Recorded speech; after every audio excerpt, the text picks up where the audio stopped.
First reading, a reading from the prophet Isaiah, chapter 49, verses 1 to 6. Coast and islands, listen to me. Pay attention. Distant peoples, Yahweh called me when I was in the womb. Before my birth, He had pronounced my name.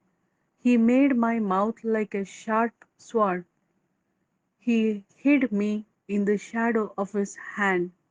He made me into a sharpened arrow and concealed me in His quiver. He said to me, Israel, you are my servant, through whom I shall manifest my glory. But I said, my toil has been futile. I have exhausted myself for nothing, to no purpose. Yet all the while my cause was with Yahweh, and my reward with my God. And now Yahweh has spoken, who formed me in the womb to be his servant, to bring Jacob back to him, and to reunite Israel to him. I shall be honored in Yahweh's eyes, and my God has been my strength. He said, it is not enough for you to be my servant, to restore the tribes of Jacob and bring back the survivors of Israel. I shall make you a light to the nations, so that my salvation may reach the remotest part of earth. This is the word of Lord. Thanks be to God. Second reading, a reading from the Acts of the Apostles, chapter 13, verses 22 to 26. He deposed him and raised up David to be king, whom he attested in these words: I have found David, son of Jesse, a man after my own heart, who will perform my entire will. To keep his promise, God has raised up for Israel one of David's descendants, Jesus, a survivor, whose coming was heralded by John when he proclaimed a baptism of repentance for the whole people of Israel. Before John ended his course, he said, I am not the one you imagine me to be. There is someone coming after me, whose sandal I am not fit to undo.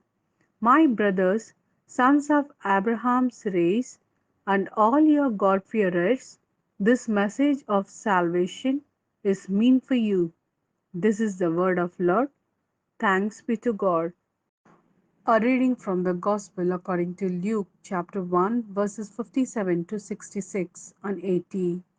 The time came for Elizabeth to have her child, and she gave birth to a son.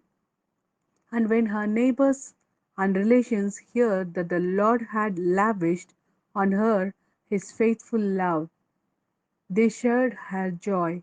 Now it happened that on the eighth day they came to circumcise the child. They were going to call him Zechariah after his father. But his mother spoke up. No, she said, he is to be called John. They said to her, but no one in your family has that name, and made signs to his father to find out what he wanted him called. The father asked for a writing tablet and wrote, his name is John. And they were all astonished. At that instant his power of speech returned, and he spoke and praised God. All their neighbors were filled with awe, and the whole affair was talked about throughout the hill country of Judea. All those who heard of it treasured it in their hearts. What will this child turn out to be? They wondered. And indeed the hand of the Lord was with him. Meanwhile, the child grew up, and his spirit grew strong, and he lived in the desert until the day he appeared openly to Israel.